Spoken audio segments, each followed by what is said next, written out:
छात्र पत्रकारिता के फील्ड से जुड़ना चाहते हैं या फिर उससे जुड़े हुए हैं और पढ़ाई कर रहे हैं, आप सभी के लिए आज के दिन की, आज के कार्यक्रम की शुभकामनाएं मैं देता हूं। जिस तरीके से विषय आज का हमारे बीच में है कि डिजिटल युग में पत्रकारिता, उस पर मैं अपने खुद के जो पत्रकारिता से जुड़े हुए कार्यकाल है या जितना मैंने काम किया है उसको पूरा मैंने सोचा कि वो कहाँ से शुरू हुआ और कहाँ तक आया है।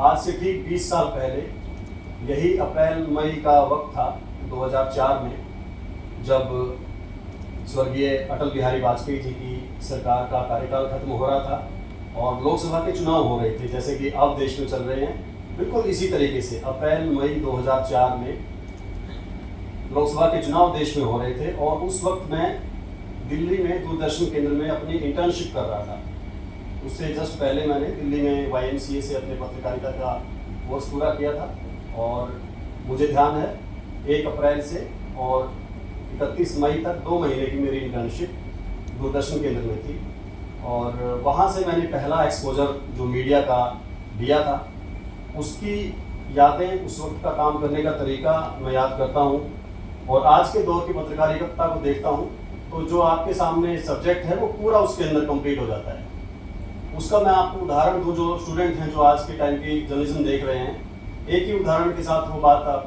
समझ सकते हैं। हम एक प्रोग्राम प्रोड्यूस करते थे जिनके पास मैं इंटर्नशिप कर रहा था, त्यागी जी थे। उस प्रोग्राम का नाम था गुड इवनिंग इंडिया।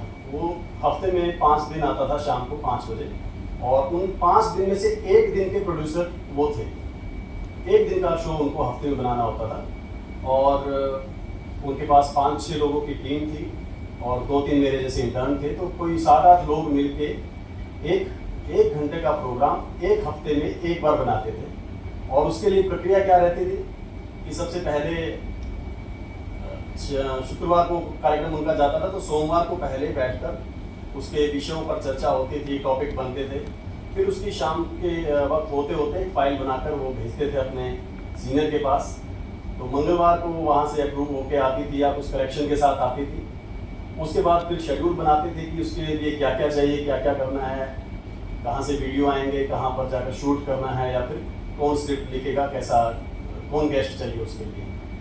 फिर उसके लिए अगर दिल्ली में शूट करना है तो एक रिक्वेस्ट जाती थी ट्रांसपोर्ट डिपार्टमेंट को, एक रिक्वेस्ट जाती थी कैमरा सेक्शन को, एक रिक्वेस्ट जाती थी अगर कोई आपको एंकर साथ में ले जाना है या कोई और साधन आपको चाहिए हैं उसके लिए। वो फिर शाम तक कोशिश करते थे कि दिल्ली में ही है तो वापस आ जाए, उसी दिन मंजूर हो गए।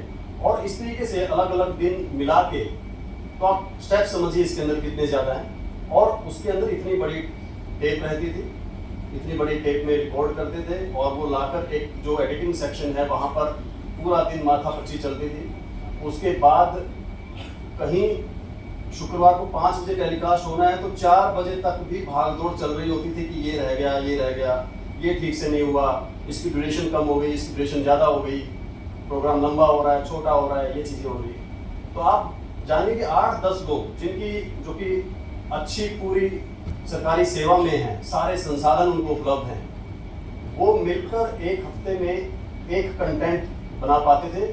और वो भले ही वो यूँ कहें कि एक शैक्षणिक रूप से या फिर उस वक्त के जो विषय चल रहे हैं उनको छूने वाला रहता होगा, लेकिन जैसी क्वालिटी हम टीवी प्रोडक्शन की या जर्नलिज्म की आज देखते हैं उसके मुकाबले वो कुछ नहीं था। उसके मुकाबले बस वो काम चलाने वाली चीज़ थी, एक खाना पूर्ति तरीके का काम था। लेकिन मेरे लिए कम से कम एक एक्सपोजर था कि हाँ, ये एक तरीका है, एक माध्यम है और यहाँ से चीज़ें, और वहीं से सारी चीज़ें बदली। मोबाइल जो उस वक्त आए थे नए नए, उसमें SMS चलता था और वो फ्री नहीं होता था। और आज के दौर में तो मुझे लगता है कुछ बच्चे तो SMS को शायद उन्होंने कभी इस्तेमाल भी नहीं किया हो सकता है कि उनको SMS की कभी ज़रूरत महसूस भी नहीं होती हो। फिर वहाँ से जैसे चीज़ें इलेक्ट्रॉनिक मीडिया शुरू हुआ, मुझे ध्यान है उसी साल 2004 में NDTV शुरू हुआ था। आज तक उससे 1-2 साल पहले तो शायद 2002 में या 1 में शुरू हुआ था और बाकी चैनल धीरे धीरे 24 घंटे के होते जा रहे थे। और आज के दिन हम उस दौर में जो एक क्रांति महसूस करते थे, टेलीविज़न का नया चैनल आ रहा है, नए एंकर आ रहे हैं, नए तरीके के कार्यक्रम आ रहे हैं, वो क्रांति भी अब कहीं ना कहीं एक सैचुरेशन के पॉइंट पर है, एक जगह पर है जिसके प्रति आकर्षण लाना बड़ा मुश्किल हो गया है। अब लोगों के पास कंटेंट की इतनी भरमार है, इतने माध्यम हैं कि उनको कुछ ऐसा देना कि जो यूँ कहें कि हमारे पास खबर है और हम सूचना दे रहे हैं, ये काफ़ी नहीं है। अब उनको बहुत वैरायटी भी चाहिए, बहुत सहूलियत भी चाहिए, और कुछ चीज़ें कम चाहिए, कुछ चीज़ें जिनमें उनका इंटरेस्ट हो वो बहुत ज़्यादा भी चाहिए। तो जहाँ तक डिजिटल युग की बात है, मेरे सामने मेरे फील्ड के दो ऐसे एक्सपर्ट आपके सामने हैं, शिववर्धन त्रिवेदी जी और अशोक कौशिक जी, जिन्होंने टेलीविज़न की दुनिया में ऐसा काम किया है जो मिसाल है, ऑन स्क्रीन भी और ऑफ स्क्रीन भी। शिववर्धन त्रिवेदी जी ने जब से सनसनी कार्यक्रम शुरू किया, स्टार न्यूज़ होता था, तब से वो ऐसा टीवी में काम करने वाला कोई व्यक्ति नहीं है जो उनसे प्रभावित ना हुआ हो या जो उनको ना जानता हो। और उनका जो काम करने का, जो खबरों को प्रस्तुत करने का जो अंदाज है, वो वही मैं कह रहा हूँ कि आपको भीड़ इतनी है, कंटेंट इतना ज़्यादा है, जब एक जैसे कार्यक्रम क्राइम से रिलेटेड 10 चैनलों पर चल रहे हो तो आपका कार्यक्रम को कोई क्यों देखे। उसके लिए उन्होंने जो तरीका अपनाया और जो चीज़ें ईजाद की वक्त के साथ, मुझे ध्यान है उनके नाम एक रिकॉर्ड भी ये रहा कि उन्होंने सबसे लंबे समय तक नॉन स्टॉप कार्यक्रम किया, यानी उन्होंने छुट्टी तक नहीं ली कभी। परिवार में शादी ब्याह, बीमारी, कोई और ज़रूरत होने पर भी उन्होंने कार्यक्रम किए, चाहे घर से रिकॉर्ड किए या कैसे किए, वो आप उनसे पूछिएगा या वो बताएंगे कि कैसे कोई 5 साल तक 20 साल तक नॉन स्टॉप हर दिन कार्यक्रम। ये कमिटमेंट और ये लगाव, ये प्यार अपने काम के प्रति, ये ड्यूटी नहीं है उनकी कि हर दिन आपको 7 दिन करना ही करना है। ये लगाव से आती है, पैशन से आती है ये चीज़, उसके बगैर संभव नहीं है। वरना तो इनका शौक भी पूरा हो गया होगा, टीवी पे आने का, पहचान पाने का, नाम कमाने का, सब कुछ तो हो गया होगा, और जो संस्थान के साथ इनकी कमिटमेंट है वो भी पूरी हो जाएगी 5 दिन 6 दिन काम करके। लेकिन अगर आप अपने काम से प्यार करते हैं तो फिर आप वक्त निकाल पाएंगे उसके लिए। मैं थोड़ा सा जो डिजिटल युग है, जो बदला है, उसमें जो पत्रकारिता है, उसमें क्या क्या उसके फ़ायदे हैं और क्या क्या उसके अंदर चुनौतियाँ हैं, लवलीन मैन ने बड़े संक्षेप में बहुत ही अच्छे तरीके से उसकी भूमिका रखी कि कैसे आज की पत्रकारिता जो डिजिटल हो रही है उसके सामने क्या क्या चैलेंजेस आ रहे हैं, और उसका एक पहलू आपके सामने जो डीप फेक के रूप में आ रहा है, वो सब चीज़ें भी रखी। वो बहुत एक अच्छा उनका परसेप्शन उन्होंने प्रेजेंट किया कि जो आम लोग हैं वो उसको कैसे देखते हैं, और या फिर जो दर्शक हैं उनके लिए उसकी क्या चिंताएं हैं। देखिए, सबसे पहले तो डिजिटल जो पत्रकारिता है उसको मैं 2 हिस्सों में अगर बांटूं, एक तो ये है कि जो कन्वेंशनल पत्रकारिता है हमारी, जो परंपरागत पत्रकारिता के माध्यम है, टीवी है, अखबार है, रेडियो है, वो डिजिटल प्लेटफॉर्म पर आना, कि वो अखबार भी छप रहा है, वो टीवी भी चल रहा है, वो रेडियो भी चल रहा है, या मैगजीन है, कोई भी तरीका है, वो वहाँ पर भी हो रहा है, लेकिन अब वो डिजिटल भी अपने आप को कर रहा है और डिजिटल प्लेटफॉर्म पर भी उपलब्ध है। एक हिस्सा तो ये, और दूसरा वो प्लेटफॉर्म या वो पत्रकारिता जो शुरुआत से लेकर और पूर्ण रूप से डिजिटल ही है, डिजिटल प्लेटफॉर्म पर ही उपलब्ध है।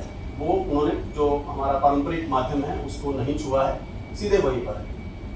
अखबार आपके सामने, हर एक अखबार का ई-पेपर और उसकी वेबसाइट आप सभी जानते हैं, वो टाइम पर अपडेट होती हैं, दिन में कई बार अपडेट होती हैं। जैसे मान लीजिए दैनिक जागरण है, भास्कर है, ट्रिब्यून है, अमर उजाला है, वो अखबार आपके पास सुबह एक बार आएगा, लेकिन उनकी वेबसाइट दिन में 10, 20, 50 बार अपडेट होती रहेगी। जैसे ही बड़ी खबर आएगी वहाँ पर पहले कुछ अखबारों ने बल्कि ये तरीका अपनाया कि पहले अखबार छप लेने देते हैं सुबह, और उसके बाद फिर हम डिजिटल पे खबरें डालेंगे या वेबसाइट पे खबरें डालेंगे, क्योंकि अखबार की सर्कुलेशन का उनको खतरा दिखा था इससे।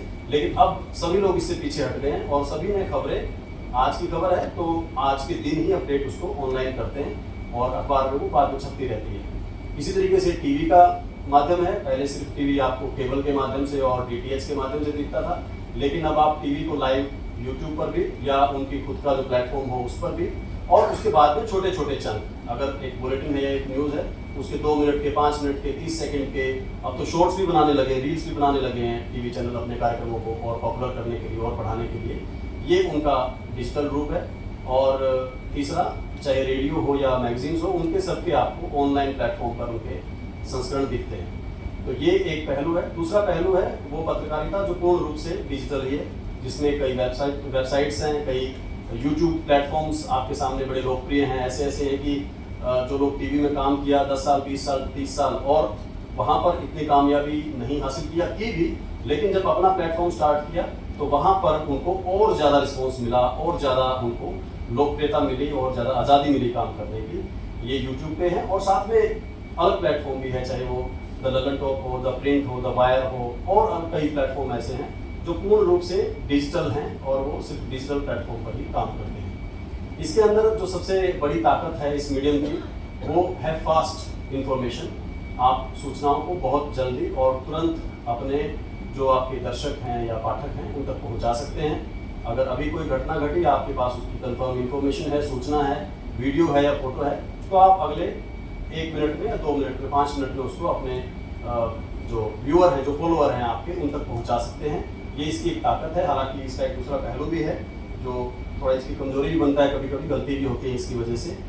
दूसरा है कि आप अपने कंटेंट को अपडेट कर सकते हैं बार बार। एक अखबार में न्यूज़ छप गई या एक मैगजीन छप गई, उसके बाद उसमें अपडेट नहीं कर सकते, आप उसको एडिट नहीं कर सकते, उसमें कोई गलती चली गई है या कोई आपको सुधार करना है या कोई नई सूचना आ गई है, ये उन माध्यमों में संभव नहीं है। या रेडियो पर अगर आपने कोई कार्यक्रम प्रसारित किया या खबर दी, उसके बाद आप उसको रेडियो पर तो अपडेट नहीं कर सकते कम से कम, जब तक अगला बुलेटिन या अगला संस्करण नहीं आता उसका। लेकिन वेबसाइट्स पर और डिजिटल प्लेटफॉर्म्स पर इस बात की पूरी गुंजाइश है, पूरी सुविधा है कि आपने वेबसाइट पर जो न्यूज़ डाली, मान लीजिए कहीं कोई सड़क हादसा हुआ और आपके पास शुरुआती सूचना है कि उसमें इतनी कैजुअलिटी हुई या ये कारण थे दुर्घटना के, और बाद में आपके पास कोई नई सूचना जुड़ी, उसके अंदर कोई संख्या में बढ़ोतरी हो गई या कोई और पहलू सामने आया उसका, तो आप अपनी खबर में उसको अपडेट कर सकते हैं। इसी तरीके से उसको आप, अगर आपकी सूचना या खबर पूरी तरीके से, कहीं कई बार होता है कि पूरी दिशा ही बदल गई या गलत थी, तो उसको आप हटा भी सकते हैं, डिलीट भी कर सकते हैं। ये एक ऐसा क्रूशियल पहलू है जो अखबारों में संभव नहीं है कि आपने, अखबारों में तो फिर उसका अगले दिन या कुछ दिन बाद उसका खंडन ही जारी छापना पड़ता है, लेकिन उसका जो असर है वो खत्म नहीं होता। आपको अपनी गलती के लिए खंडन या माफ़ी छापनी पड़ती थी, वो आप इसमें कम से कम उसके साथ ये कि उसको डिलीट भी कर सकते हैं। फिर एक इसके साथ जो सुविधा मिलती है डिजिटल में, वो ये रहती है कि आप अपने कंटेंट में वैरायटी ला सकते हैं। बहुत सारे, अखबार है तो अखबार ही रहेगा, आपको वो छपा हुआ और पेपर के ऊपर ही दिखेगा। पहले तो ब्लैक एंड व्हाइट होते थे, लेकिन अब चलो कलर और ब्लैक एंड व्हाइट में 2 वैरायटी तो आ गई उसके अंदर। टीवी है तो आपकी स्क्रीन पर रहेगा या वीडियो मीडियम में ही रहेगा, चाहे मोबाइल पर भी देखें आप उसको, वीडियो मीडियम में ही रहेगा। रेडियो है तो ऑडियो ही रहेगा।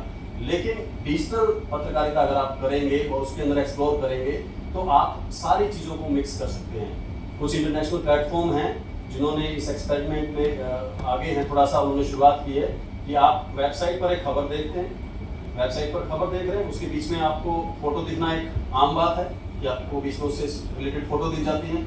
लेकिन उसके साथ आप थोड़ा आगे चलेंगे तो कोई छोटा सा वीडियो भी आपको वहीं पर दिखेगा। जैसे दैनिक भास्कर में मैं कई बार देखता हूँ, यहाँ पर भी कि खबर आप पढ़ रहे हैं, बीच में एक 10-20 सेकंड का विजुअल भी आ जाएगा खबर को ऊपर करते करते, वो आप देख के फिर आगे बढ़े, कुछ और चीज़ें आ गई। लेकिन एक इंटरनेशनल प्लेटफॉर्म मैंने ऐसा देखा था जो इतना इंटरेक्टिव था कि आपने जो, उन्होंने अगर 50 बातें लिखी हैं, उनमें से कौन सी बात को आप फोटो देखना चाहते हैं, कौन सी को नहीं देखना चाहते हैं, उसके ऊपर अपना स्क्रॉल लेकर जाएंगे, माउस लेकर जाएंगे, तो उससे रिलेटेड फोटो आपको साइड में दिख जाएगी। अगर नहीं लेकर जाएंगे तो नहीं दिखेगी। या उससे संबंधित आंकड़ा है, मान लीजिए उन्होंने कोई बताया कि इस एजेंसी के इस शोध के अनुसार या इस साल में रिलीज किए गए डाटा के अनुसार ये सब चीजें हैं, 1 लाइन 2 लाइन लिख दी उन्होंने, आपने उसके ऊपर स्क्रॉल किया तो आपको साइड में उस एजेंसी की टेबल दिख जाएगी पूरी की पूरी। आप चाहें तो उस पर जा सकते हैं, उस एजेंसी की वेबसाइट पर जा सकते हैं, तो URL के जरिए वो वहां तक ले जाते हैं। तो ये वैरायटी, इसमें और भी ज़्यादा गुंजाइश, और भी फीडबैक दे सकते हैं आप नीचे। आपने खबर पढ़ी, लास्ट में आपको कोई फीडबैक देना है, कमेंट देना है, पसंद करना है, नापसंद करना है, शेयर करना है, बहुत सारी चीज़ें डिजिटल में उपलब्ध हैं जो वैरायटी उसको देती है। उसके साथ ही उसकी एक एक्सेसिबिलिटी है कि उसको कौन कहाँ पर देख सकता है, पढ़ सकता है। ऑनलाइन प्लेटफॉर्म, डिजिटल प्लेटफॉर्म सारे के सारे world wide across the globe available हैं। आपने जींद की खबर जींद से बैठ कर की, वो कोई कनाडा में बैठा हुआ आपका भाई भी पढ़ सकता है, ऑस्ट्रेलिया में भी पढ़ सकता है, और उड़ीसा या कहीं छत्तीसगढ़ में भी पढ़ सकता है, जींद में भी पढ़ सकता है। एक तो ये एक्सेसिबिलिटी है, और दूसरी अलग अलग डिवाइसेस पर पढ़ सकता है, मोबाइल पर, लैपटॉप पर, किसी और तरीके से, जहाँ पर भी वो ऑनलाइन अगर वो इंटरनेट को एक्सेसिबल कर सकता है, वहाँ पर सब जगह वो देख सकता है। ये इसकी एक सबसे बड़ी स्ट्रेंथ है। और साथ में जैसा कि आज का दिन है world press freedom day, online platforms पे डिजिटल पत्रकारिता में जो आज़ादी है काम करने की, खबरों को रिपोर्ट करने की, वो भी कहीं ना कहीं ज़्यादा है। फ्रीडम काफ़ी हद तक ज़्यादा है। काफ़ी लोग सिर्फ इस आधार पर अपना अच्छा काम कर पा रहे हैं क्योंकि उनको फ्रीडम मिली है। फ्रीडम सिर्फ कानूनी तौर पर या किसी और वजह से नहीं, फ्रीडम हर तरीके की है। एक तो फ्रीडम ये कि आपको कहीं जाने के लिए, कोई रिपोर्ट करने के लिए कितना खर्चा करना पड़ता था, वक्त निकालना पड़ता था, उस बात की फ्रीडम है। दूसरी फ्रीडम ये कि एक संस्थान का दबाव होता है, फिर कोई लीगल लिमिटेशंस भी होती हैं। डिजिटल प्लेटफॉर्म में उन सब के रास्ते कुछ कुछ निकल आते हैं। और इससे ही जुड़ा हुआ एक चीज़ जो मैं अभी तुरंत सोच पा रहा हूँ वो ये है कि ये फ्रीडम तो घर से बैठकर काम करने की भी है, बीच बीच में काम करने की भी है। ये सबसे ज़्यादा काम आ सकती है हमारी बहनों के लिए, लड़कियों के लिए। जैसा कि संस्थान में जैसे मैं देख रहा हूँ कि सबसे ज़्यादा संख्या लड़कियों की है, बड़ी संख्या में पत्रकारिता में लड़कियाँ आना चाहती हैं। तो ये फ्रीडम उनको कितनी ताकत दे सकती है कि आप किसी प्लेटफॉर्म के साथ जुड़े, उनका काम सीखें और उनके लिए घर बैठ के काम करें, अपनी घर की कोई जिम्मेदारी निभाते हुए, बिना किसी दूर के शहर में जाके काम किए हुए, घर से बैठकर करें। अगर आप एक्सप्लोर करेंगे तो इसमें आपको काफ़ी सारी फ्रीडम अलग अलग तरीके की देखने को मिल जाएगी। इसी तरीके से जो दूसरा पहलू है जिस पर लवलीन जी कुछ चिंतित थी, वो ये भी है कि इससे जुड़ी हुई कोई कमियां भी हैं, चैलेंजेस भी हैं, लोगों के लिए थोड़ी दिक्कत भी पैदा होती है। एक तो वही है कि अगर ये फास्ट मीडियम है तो फास्ट पहले ब्रेकिंग न्यूज़ देने के लिए या सबसे पहले करने के लिए कई बार गलत इन्फॉर्मेशन आ जाती है। दूसरी ये कि सनसनी थोड़ा सा ज़्यादा पैदा करने के लिए, थोड़ा सा ऐसा करने के लिए कि आप लोगों की ज़्यादा उसके अंदर उत्सुकता बढ़ाएं। ऑनलाइन प्लेटफॉर्म जो हैं उनकी जो कमाई का माध्यम है वो नंबर ऑफ व्यूज़ से है, कितने लोग उसको देखते हैं। तो कई बार हम देखते हैं कि कुछ प्लेटफॉर्म ऐसे हैं यूट्यूब पर या फेसबुक पर जो सिर्फ व्यूज़ बढ़ाने के लिए चीज़ों के अलग अलग ऐसे पहलू रखते हैं जो कि खबर में बड़े नहीं होते हैं, लेकिन लोगों के लिए उत्सुकतावश उनको दिखवा देते हैं, देख लेते हैं, व्यूज़ बढ़ जाते हैं। तो ये एक पहलू है। दूसरा डिस्ट्रैक्शन है। अगर आप इसको एक पॉजिटिव माने कि आप कभी भी कहीं भी देख सकते हैं तो ये एक डिस्ट्रैक्शन भी है, खासतौर से स्टूडेंट्स के लिए। कि अगर आप किसी ऐसे न्यूज़ ग्रुप से जुड़ गए व्हाट्सएप पे, या किसी ने आपने किसी न्यूज़ प्लेटफॉर्म को सब्सक्राइब कर लिया, फॉलो कर लिया, और उसके नोटिफिकेशन आपके पास आए जा रहे हैं बार बार, या उसका मैसेज बार बार आया जा रहा है, या उसकी अपडेट बार बार आई जा रही है, तो ये किसी वर्किंग प्रोफेशनल के लिए या स्टूडेंट्स के लिए एक डिस्ट्रैक्शन का कारण भी हो सकता है। और उसके साथ जो डीप फेक का जो मामला है और उसके जो अलग अलग रूप हैं कि प्लांटेड न्यूज़ या थोड़ी फोर्ज्ड न्यूज़ या फैब्रिकेटेड न्यूज़, या आजकल तो बिल्कुल ऐसी भी है कि ऐसी खबरें मैंने मतलब देखी हैं जो एग्जिस्ट ही नहीं करती हैं। जैसे एक बड़ा थंबनेल मैं देखता हूँ कई बार कि सोनिया गांधी अस्पताल में और राहुल गांधी रोते हुए बाहर निकले। मैं आपको ये थंबनेल बना हुआ है, रोते हुए बाहर निकले, और फिर आप उसको देखते हैं उत्सुकता उसकी ये क्या डेवलपमेंट है, क्या खबर है।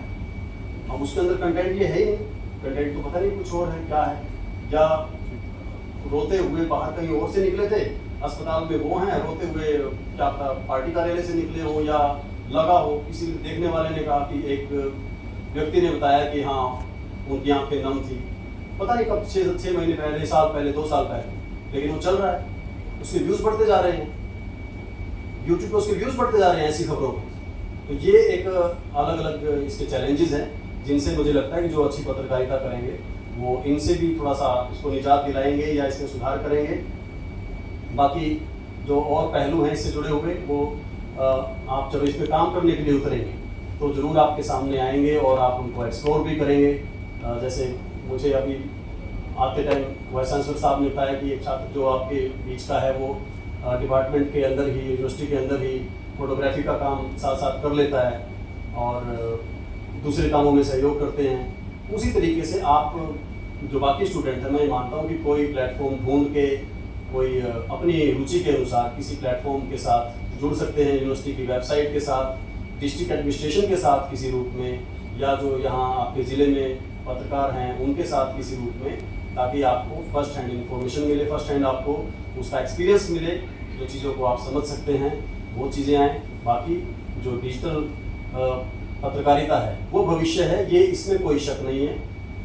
हर लिहाज से जो बड़े से बड़ा प्लेटफॉर्म है वो भी डिजिटल होता जा रहा है। जो दुनिया का सबसे बड़ा, हम जिसको संस्थान कहते हैं पत्रकारिता का, BBC, उसने, मुझे ध्यान है, BBC जो सालों से लोग हमेशा सुनते आ रहे थे, वो रेडियो पर सुनते थे हमारे देश में सब जगह। उन्होंने शायद 2 साल पहले रेडियो का अपना जो ब्रॉडकास्ट है वो बंद कर दिया।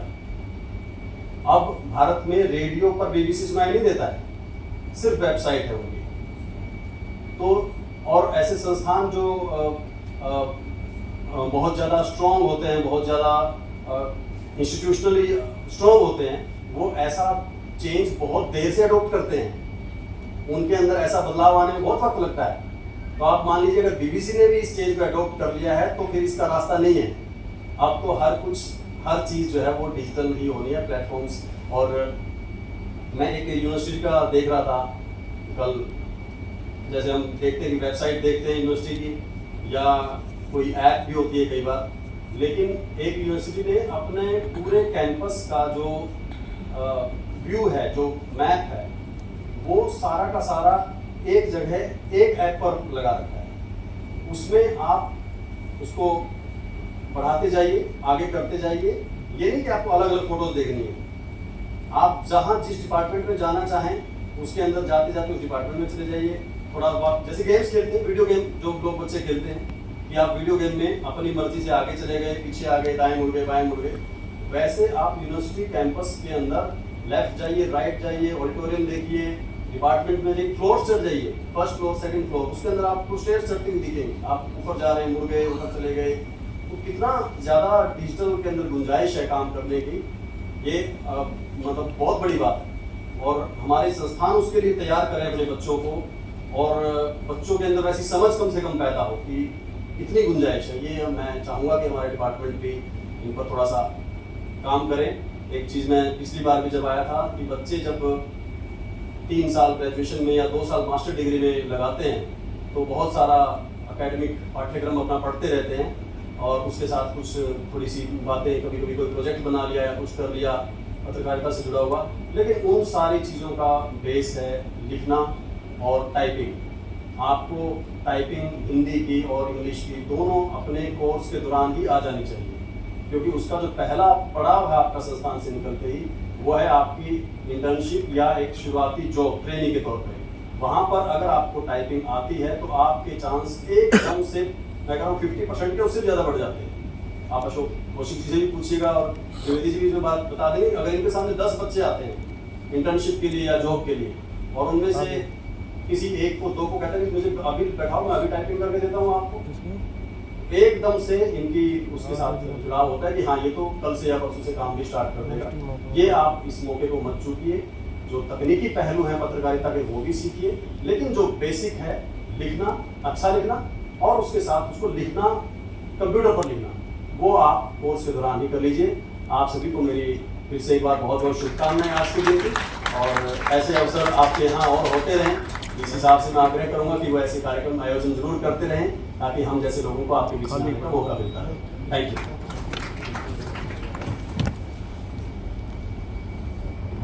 बहुत बहुत धन्यवाद सर। मौर्य अगर धड़कन है तो साक्य मेरी जान, भारतीय समाज की शान है वही मेरी पहचान।